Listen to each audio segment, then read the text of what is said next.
Break के बाद स्वागत है आपका। बहादुराबाद भेल से हरिद्वार को जोड़ने वाले मुख्य मार्ग की हालत खस्ता है। शासन प्रशासन की अनदेखी के चलते मुख्य मार्ग यहां जर्जर हालत में है और इससे स्थानीय लोगों को काफी दिक्कतें हो रही हैं। वैसे तो महाकुंभ का आगाज होने में केवल कुछ ही दिन शेष बचे हैं और ऐसे में कुंभ की तैयारी के लिए शासन प्रशासन एड़ी चोटी का जोर भी लगा रहा है। हर वो व्यवस्था दुरुस्त की जा रही है जो महाकुंभ में सहायक है, लेकिन इन सभी व्यवस्थाओं को दुरुस्त करने वाला कोई नहीं है, जबकि हर दिन इस मार्ग से तमाम अधिकारी आते जाते हैं। रानीपुर विधायक का कार्यालय भी शिवालिक नगर में ही है और इसके अलावा शिवालिक नगर पालिका परिषद के चेयरमैन राजीव शर्मा का निवास भी शिवालिक नगर में ही है। इसके बावजूद अनदेखी की जा रही है और महाकुंभ में किसी बड़ी अनहोनी का इंतजार है। ये इस मार्ग की हालत इस समय बद से बदतर हो गई है। रोज सैकड़ों राहगीर इस पर गिर करके चोट खाते हैं, एक्सीडेंट होते हैं, लेकिन किसी की इस ओर कोई नजर नहीं है। सब अनदेखी कर रहे हैं। हालांकि हरिद्वार के अंदर जो है चारों तरफ इस समय विकास की गंगा बहाने के बड़े बड़े दावे किए जा रहे हैं, लेकिन नगर पालिका के इस क्षेत्र को बिल्कुल अनदेखा किया जा रहा है। और हम तो सरकार से यही अपील करना चाहते हैं कि जब शिवालिक नगर क्षेत्र को नगर पालिका में जोड़ दिया गया है तो इस क्षेत्र की ऐसी अनदेखी क्यों की जा रही है। स्वच्छ भारत अभियान के तहत करोड़ों रुपए खर्च किए गए, लेकिन जमीनी हकीकत आज भी कुछ और ही बयां करती है। रायबरेली में शौच के लिए महिलाओं को अभी भी घर के बाहर जाना पड़ता है। पूरा मामला रायबरेली के चकधरोरा से सामने आया है, जहां महिलाएं आज भी बाहर शौच के लिए जाने के लिए मजबूर हैं और इसको लेकर महिलाओं ने जिलाधिकारी कार्यालय के बाहर प्रदर्शन किया। प्रदर्शनकारियों का आरोप है कि काशीराम कॉलोनी में विगत कई महीनों से सीवर चौक है और इसके चलते बाहर शौच को जाने के लिए लोग मजबूर हैं। प्रदर्शनकारियों का आरोप है कि शिकायत के बावजूद यहां कोई कार्रवाई नहीं की गई। हमारे यहाँ बहुत है, लेकिन मेन दिक्कत जो है हमारी कॉलोनी जर्जर हालात में हो गई। वहाँ नाली सीवर खड़ंजे सब जो है एकदम जर्जर हालात में है और सीवर चौक हो जाने के कारण घर की बहू बेटियाँ जो है खुले में शौच करने के लिए मजबूर हैं। आए दिन घटनाएं घट रही हैं, सभी जानते हैं। और उसके बावजूद जो है सीवर का पानी जो है खड़ंजों पे फैल रहा है, तरह तरह की बीमारियाँ फैल रही हैं। योगी सरकार के कार्यकाल को 3 साल से ज्यादा का वक्त बीत गया, लेकिन योगी जी के वादे धरातल पर नहीं उतरे। दरअसल ऐसा हम नहीं कह रहे, यहाँ की ये सड़कें अपनी हालत खुद बयां कर रही हैं। वैसे तो योगी जी ने सत्ता संभालते ही प्रदेश की सभी सड़कों को गड्ढा मुक्त करने का वादा किया था, लेकिन अभी तक सड़कों की हालत सुधरने का नाम नहीं ले रही। स्थिति कैसी है, इस रिपोर्ट में देखिए। यूपी के अति पिछड़े जिलों में से एक सिद्धार्थनगर जिला है। यहाँ की कई मुख्य सड़कों की हालत बेहद खराब है, जिससे यहाँ रहने वाले लोगों को खासी दिक्कतों का सामना करना पड़ता है। लोगों की मांग है कि इन जर्जर सड़कों को जल्द ही ठीक कराया जाए, जिससे कि उनकी समस्या दूर हो सके। सिद्धार्थनगर जिला मुख्यालय से महाराजगंज जिले को शॉर्ट सर्किट से जोड़ने वाली सड़क नौगढ़ लोटन मार्ग की हालत बीते कई सालों से जर्जर हालत में है। लोटन से मुख्यालय तक की दूरी लगभग 20 किलोमीटर है, लेकिन इसे तय करने में घंटों का समय लग जाता है। सड़क में जगह जगह बड़े बड़े गड्ढे हैं। पूरी सड़क जर्जर हो चुकी है, जिसे बीते कई सालों से नहीं बनाया गया। जबकि वर्तमान सदर विधायक श्याम धनी राही का आवास इसी मार्ग पर स्थित है, वहीं इससे पूर्व रहे सपा विधायक का आवास भी इसी मार्ग में करीब में स्थित है। लेकिन इसके बाद भी इस सड़क को बेहतर बनाने की दिशा में कई सालों से कोई काम नहीं किया गया, जबकि कई दर्जन गांव के लोगों को मुख्यालय जाने के लिए इसी सड़क से जाना होता है। बेहतर शिक्षा के लिए मुख्यालय के स्कूलों में पढ़ाई करने वाले छात्रों को भी प्रतिदिन इससे परेशानी उठानी पड़ती है। खास तौर से जब किसी बीमार व्यक्ति को इलाज के लिए मुख्यालय के डॉक्टर के पास में ले जाना पड़ता है तो काफी बड़ी समस्या होती है। वहीं जब इस जर्जर सड़क को लेकर जिलाधिकारी दीपक मीणा से बात की गई तो उन्होंने बताया कि सालों से सड़क को ठीक कराने की मांग की जा रही है। इस प्रस्ताव को स्वीकार कर लिया गया है। जल्द ही इस मार्ग को ठीक कराने के काम शुरू हो जाएंगे। आप जैसा देखेंगे जनपद में काफ़ी मार्गों की स्वीकृति भी हुई है और काफ़ी नवनिर्माण भी मार्गों का हुआ है। लोटन नौगढ़ हो गया, स्वास मार्ग जिसके लिए बोला भी जाता है, तो उसका भी ऑलरेडी प्रपोजल गया हुआ है, नाबार्ड में गया हुआ है, उसकी मेरे ख्याल से EFC भी हो गई है और हम बहुत होपफुल हैं कि आने वाले टाइम में विदिन 1 महीने में वो अप्रूव हो जाएगा, जो हमें सूचना मिली है, और शायद इस जो काफ़ी टाइम से इस मार्ग की मांग है वो शायद पूरी हो जाए जल्दी। अति पिछड़े जिलों की सूची में सिद्धार्थनगर जिले का नाम आता है, जो कि नेपाल की तराई में बसा हुआ है। यहाँ सड़कों की स्थिति बेहद दयनीय है। आज हम आपको दिखाएंगे सिद्धार्थनगर मुख्यालय से लोटन के बीच का मार्ग, जो कि बेहद जर्जर हालत में है। यहाँ स्थानीय राहगीरों से हम आज बात करेंगे और इनसे जानने की कोशिश करेंगे कि उनको किस तरह की समस्याओं का सामना करना पड़ता है, कितनी समस्याएं हैं इन्हें, इसके बारे में हम सीधे राहगीरों से बात करते हैं। जी, आपका नाम क्या है? निसार अहमद। निसार, कितनी समस्याएं हैं आपको इस रोड पर? सर समस्याएं तो काफ़ी हैं। आए दिन इस रास्ते पे जो है दुर्घटनाएं होती हैं, सड़क खराब है। कई बार शासन से मांग किया गया इसके बारे में, तो काफ़ी आश्वासन दिया गया, लेकिन कोई कार्रवाई इस पर हुई नहीं। और लगभग 15 किलोमीटर की दूरी है हमारे यहाँ से मुख्यालय, लेकिन जाने में 1 घंटा 50 मिनट के आसपास लग जाता है। कहीं कहीं गड्ढे हैं, 1 फीट का गड्ढा है, और इससे कहीं परेशानी होती है हमको मुख्यालय जाने में। कभी कभार कोई बीमार होता है, बीमार को पेशेंट को हम लोग टाइम से पहुंचा नहीं पाते हैं मुख्यालय पर, और बड़ी कई परेशानियां हैं इससे। क्या चाहते हैं आप लोग? हम लोग चाहते हैं कि जल्द से जल्द इसका बनाया जाए इस रोड को, इसके ताकि हम लोग जो परेशानियां हैं वो दूर हो जाए। और भी लोग हैं, इनसे भी बात करने की कोशिश करेंगे। जी, आपका शुभ नाम क्या है? Doctor Farid Ahmad सल्फी sir. फरीद अहमद जी, कितनी दिक्कतें होती हैं आपको इस सड़क पर आने जाने? सर दिक्कतें तो बहुत हैं, काफ़ी दिक्कतें हैं, और दिक्कतों को लेकर के जैसा कि अभी आपको लोगों ने बताया, हम भी बता दें कि लोटन से लेकर के नौगढ़ तक की दूरी जो है वो 20 किलोमीटर की है, जो तमाम के तमाम रास्ते पूरी तरह से टूटे हुए हैं, जर्जर हैं। मरीजों को ले जाने में परेशानियां हो रही हैं। देहात और किसान तबका ज़्यादा रहता है इस ब्लॉक में, जिनके पास 4 व्हीलर या 2 व्हीलर की सुविधा भी नहीं है, उनको साधन से जाना पड़ता है। टेम्पो हो गया है, जीप हो गया। 20 किलोमीटर की दूरी पे 70-80 रुपया किराया लग रहा है, जो बहुत ही चिंता का विषय है।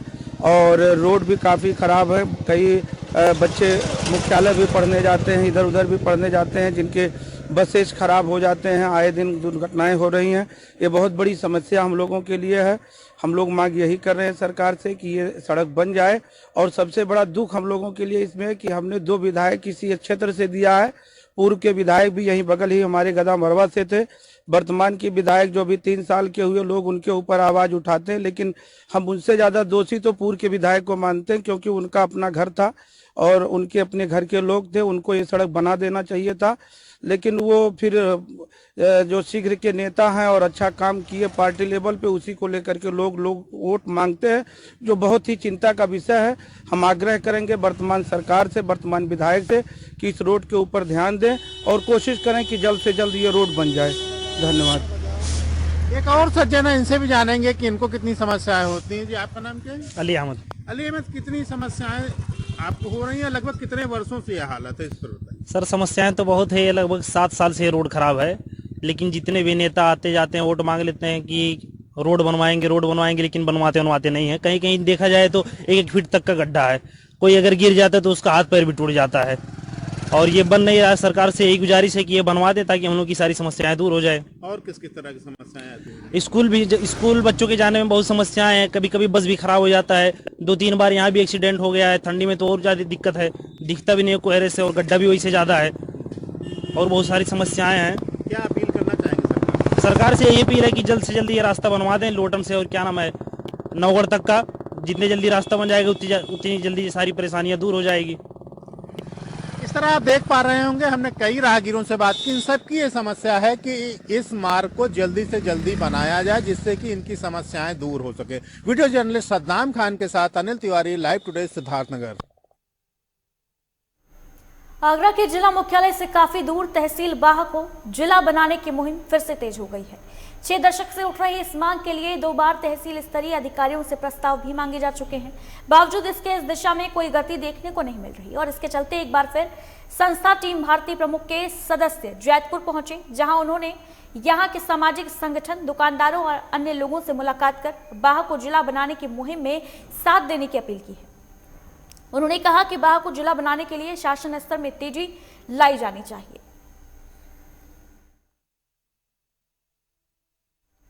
वहीं चमोली में लोक निर्माण की लापरवाही लोगों के लिए हादसों का सबब बनी है, जहां लोक निर्माण विभाग के कार्यों में अनियमितताएं साफ तौर पर देखने को मिल सकती हैं। बताते चलें कि लोक निर्माण विभाग ने बीते 2 दिन पहले जोशीमठ से नरसिंह मंदिर को जोड़ने वाली लिंक रोड पर डामरीकरण किया था, लेकिन सड़कों पर बिछा डामर मात्र हाथ लगने से ही उखड़ने लगता है। स्थानीय लोगों का कहना है कि लोक निर्माण विभाग ने काम के नाम पर केवल लीपापोती की है।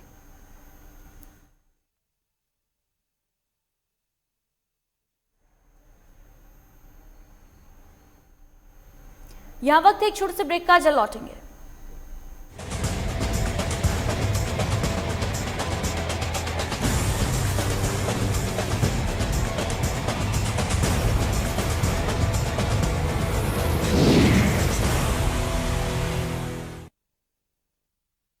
सब कुछ आजमाया और तब मैंने माना कि सिर्फ सच्ची सहेली ही है महिलाओं के उन मुश्किल दिनों की हर समस्या, जैसे कठिन दर्द, अनियमितता, खून की कमी, थकान व कमजोरी जैसी सभी प्रॉब्लम्स के लिए नंबर 1 औषधि एवं टॉनिक। बुलेट की रफ्तार से बताएंगे देश के हालात, जानेंगे पिछले 24 घंटे की सभी खबरें खास। देखिए 3 की बात हमारे साथ एक नए अंदाज में।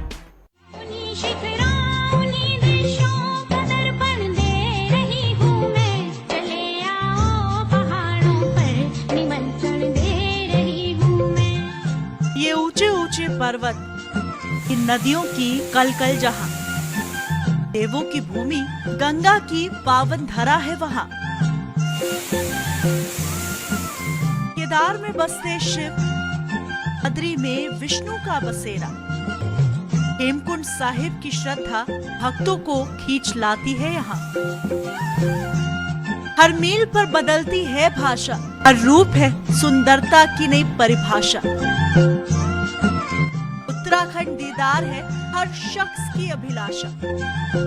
मौली की सुंदरता से लेकर जिम कॉर्बेट के रोमांचक सफर तक, हर खबर के लिए देखिए उत्तराखंड लाइव। सुबह 9 बजे, दोपहर 2 बजे और शाम 6 बजे, सिर्फ लाइव टुडे पर। कानूनी दांवपेच में उलझी जिंदगी, इंसाफ की आस में लंबा इंतजार, अदालतों पर बढ़ता बोझ, बदलते कानून का क्या है सरोकार। लीगल एक्सपर्ट से जानेंगे उपाय। देखिए न्याय और कानून, गुरुवार और रविवार सुबह 11:30 बजे, सिर्फ लाइव टुडे।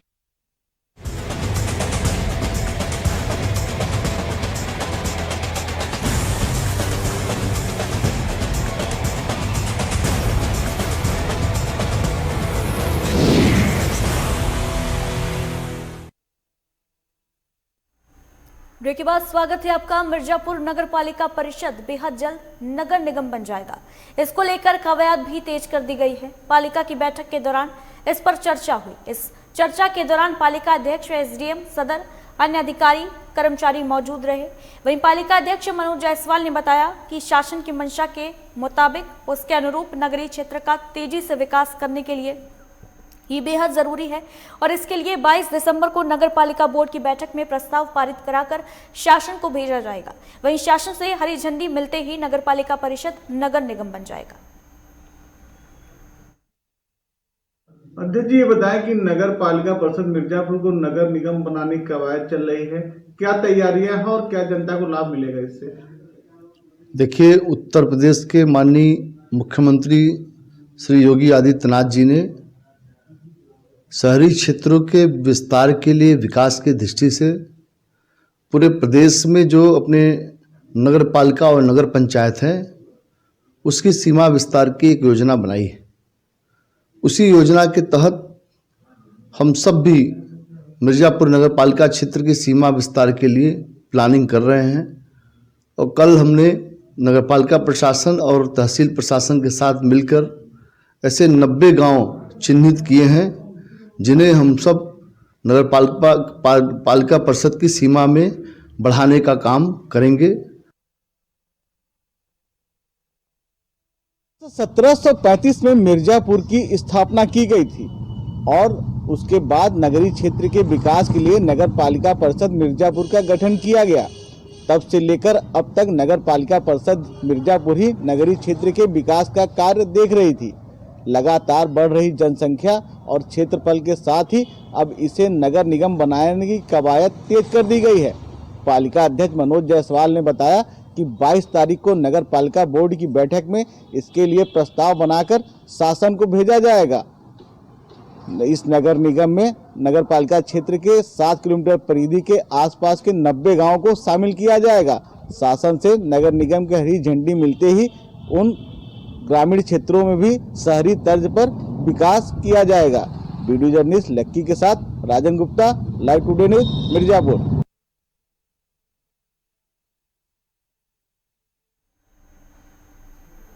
देश के मौसम वैज्ञानिक आगाह कर रहे हैं और बता रहे हैं कि इस साल ठंड अगले और पिछले सारे रिकॉर्ड तोड़ सकती है, क्योंकि इस बार ऐसी स्थिति बन रही है जो भयंकर ठंड की तरफ इशारा कर रही है। और बढ़ती ठंड ने जहां इंसानों को परेशान कर रखा है, वहीं आवारा पशुओं की भी दिक्कतें बढ़ा दी हैं। आवारा घूमते हुए पशु सड़कों पर नजर आ रहे हैं। उत्तराखंड में सर्दियों ने पूरी तरीके से दस्तक दे दी है और अब राज्य में तापमान लगातार गिरता नजर आ रहा है। राज्य के ऊंचाई वाले इलाकों में बर्फबारी का दौर भी जारी है, जिसका असर मैदानी इलाकों में भी साफ दिख रहा है।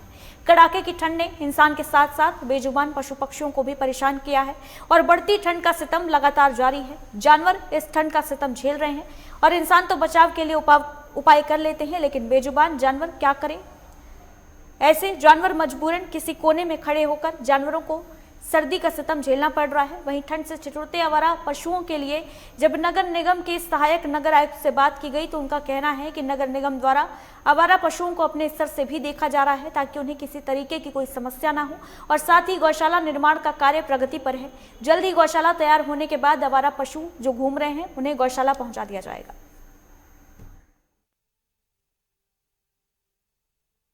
काशीपुर द्वारा एक अपने स्तर से भी देखा जाता है कि किसी प्रकार से पशुओं को भी कोई दिक्कत ना हो। इसके अलावा भी एक नगर निगम द्वारा एक गौशाला निर्माण का कार्य किया जा रहा है जो ढेला पुल के पास में है, वार्ड नंबर 12 में। जल्दी से जल्दी जैसे इस गौशाला का निर्माण हो जाएगा, उसके बाद वहाँ पर आवारा पशुओं को जो भी दिक्कत में होते हैं, जैसे आजकल सर्दियों का मौसम है, बहुत ज़्यादा दिक्कत है, तो वहाँ पर उनको शरण दी जा सकती है जिससे किसी भी प्रकार की उनकी जान हानि ना हो। जानवरों के लिए ज़रूर एक शेल्टर बनना चाहिए। आदमी तो बोल लेते हैं किसी से, जानवर तो किसी से नहीं बोल सकते, बेज़ुबान होते हैं, ना उनकी बात समझी जाती है। तो जानवरों के लिए कुछ ना कुछ खाने का, उन्हें शेल्टर होम बनाने का, उसका कम से कम जो रात को इतना ओस पड़ रही है, इतनी ठंड है, कई बार उन्हें बचा के उन्हें कोई शेल्टर होम मिल जाए, उन्हें खाने का इंतजाम उनका ढंग से हो जाए, जिससे कम से कम एक बेजुबान जानवर कम से कम एक खाना उसका शेल्टर तो मिल जाएगी उसको कम से कम। उत्तराखंड में लगातार सर्द हवाएं अपना कहर बरसा रही हैं। बढ़ती ठंड से इंसान तो जैसे तैसे अपना बचाव कर लेता है, लेकिन आवारा घूम रहे जानवरों पर बढ़ती ठंड कहर बनकर टूट रही है। ऐसे में देखने वाली बात होगी कि प्रशासन कब इन आवारा पशुओं को ठंड से निजात दिलाता है। Arif Khan, live today, Kashipur.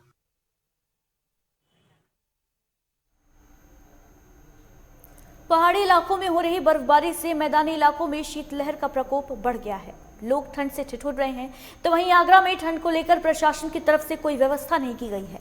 लोग सड़कों पर अलाव जलाकर या चाय की दुकानों पर ठिठुरते हुए नजर आ रहे हैं, लेकिन प्रशासन और नगर निगम की तरफ से अलाव या रैन बसेरे की व्यवस्था ना के बराबर है। इस हाड़ कपा देने वाली ठंड में गरीब और असहाय लोग फुटपाथ पर सोने के लिए मजबूर हैं।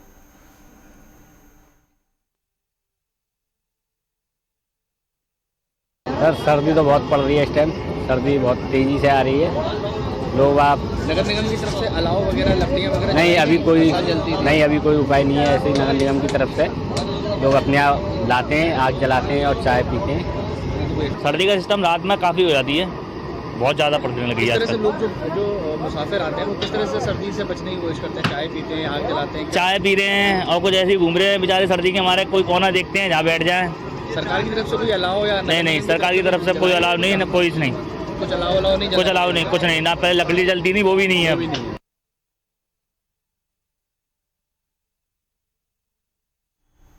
महोबा में लाइव टुडे की खबर का बड़ा असर देखने को मिला है, जहां हाल ही के एपिसोड में हमने आपको मुख्यालय की जर्जर और बदहाल सड़कों की तस्वीरें दिखाई थी। खबर चलने के बाद विभाग हरकत में आया और आनन फानन में सड़कों की मरम्मत की है। इस रिपोर्ट में देखिए।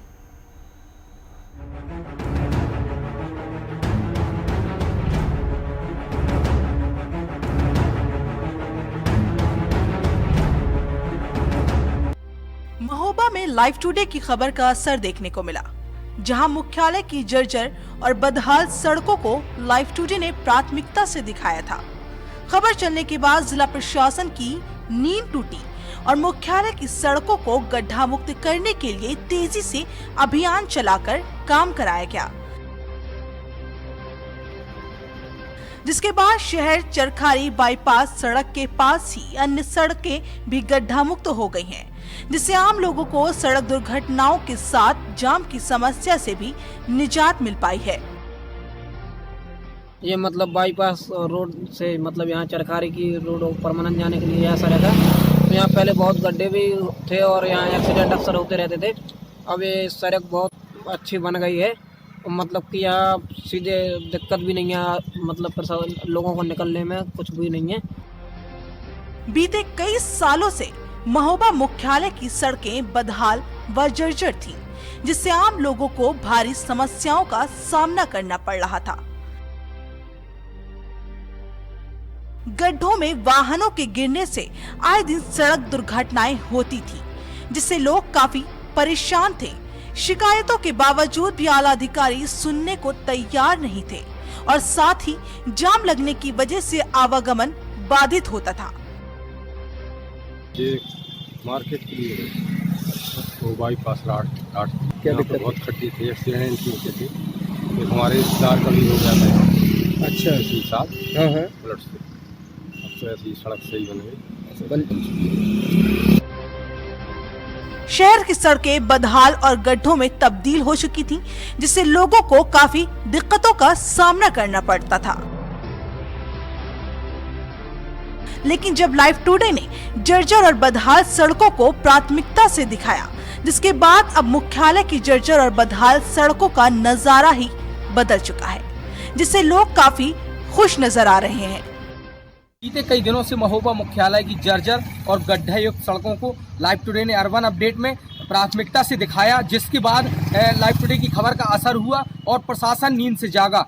मुख्यालय की सड़कों को गड्ढा मुक्त करा दिया गया है। आप देख सकते हैं हमारे पीछे, कुछ दिन पहले ये सड़क पूरी तरह गड्ढों में तब्दील थी और जर्जर थी, लेकिन इसके जैसे ही लाइव टुडे ने प्राथमिकता से अर्बन अपडेट में इस खबर को दिखाया और प्रशासन ने पूरे मुख्यालय की सड़कों को की मरम्मत कराई और पूरे मुख्यालय की सड़कें पूरी तरह से अब गड्ढा मुक्त हो चुकी हैं और लोगों को जाम और सड़क दुर्घटनाओं जैसी समस्याओं से निजात मिल चुकी है। Dilip Vajpayee, live today news, Mahoba.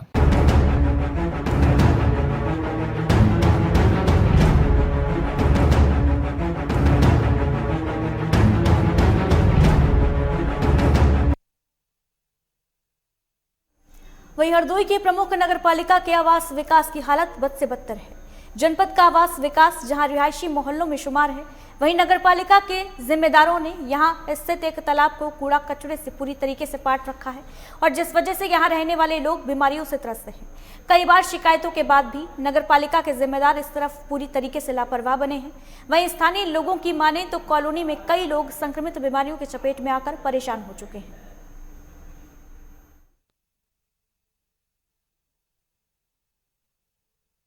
इसी 32 आवास विकास का क्षेत्र है जो पक्की तालाब के नाम से इसको बनाया गया, लेकिन इसमें चारों तरफ से कूड़ा पड़ता है और इससे प्रदूषण फैल रहा है। पानी भरा हुआ है, मच्छरों का प्रकोप बढ़ रहा है इसके कारण। अच्छा, रख रखाव की जिम्मेदारी चूँकि नगरपालिका की है, आप लोगों के द्वारा कभी नगरपालिका को बताया गया, कोई शिकायत की गई? जी हाँ, नगरपालिका को कई बार बताया गया, लेकिन इसका कोई देख रेख करने वाला नहीं रहा। ना कोई आया ना किसी ने देखा। क्या नाम है आपका? मेरा नाम यशवंत सिंह चौहान है। आवास विकास का सी ब्लॉक है और यहाँ पे ये एक स्विमिंग पूल की जगह थी, लेकिन अब यहाँ पे क्योंकि पानी का ड्रेनेज की व्यवस्था नहीं है, इस वजह से इसमें अब सभी लोग कूड़ा फेंकने लगे और सब चारों तरफ से पानी इकट्ठा हो रहा है, जिससे तमाम सारे मच्छर यहाँ इकट्ठा हो रहे हैं। आसपास डेंगू के केस भी निकल चुके हैं। मेरे ही घर में एक डेंगू का केस निकल चुका है। तो ये बहुत ही हेल्थ के लिए, सभी के लिए बहुत प्रॉब्लम की चीज़ है। अच्छा, चूँकि नगर पालिका की जिम्मेदारी यहाँ, क्या स्थानीय लोगों ने कोई शिकायत वगैरह की होगी नगर पालिका के जिम्मेदारों से? आप लोग आते हैं कभी यहाँ मौके पर? हाँ, मेरी जानकारी में ये नहीं है कि लिखित शिकायत हुई है, लेकिन शिकायत की गई होगी। लोग बार बार इस मुद्दे को खाते रहते हैं, लेकिन अब क्योंकि आप लोग जैसा देख रहे हैं चारों तरफ पूरा कूड़ादान बन गया है यहाँ का, सभी लोग कूड़ा यहीं डाल रहे हैं, तो ये बहुत ही हेल्थ के लिए, सभी के लिए यहाँ बहुत समस्या बनती है।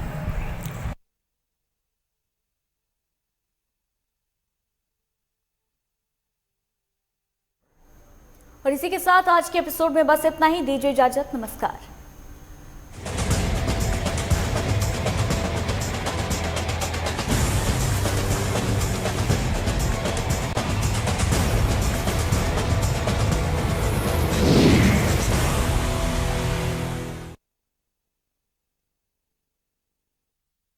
सब कुछ आजमाया और तब मैंने माना कि सिर्फ सच्ची सहेली ही है महिलाओं के उन मुश्किल दिनों की हर समस्या, जैसे कठिन दर्द, अनियमितता, खून की कमी, थकान व कमजोरी जैसी सभी प्रॉब्लम्स के लिए नंबर 1 औषधि एवं टॉनिक। वारदात की तह तक होगी पड़ताल, जुर्म की हर दास्ता होगी बेनकाब, हर अपराधी का होगा पर्दाफाश। देखिए क्राइम फाइल्स सोमवार से शनिवार रात 10:30 बजे सिर्फ लाइव टुडे पर। आपकी आवाज, आपकी ताकत, आपका अपना न्यूज चैनल लाइव टुडे अब उपलब्ध है ZEE5 पर। देश को जो देता अन्न,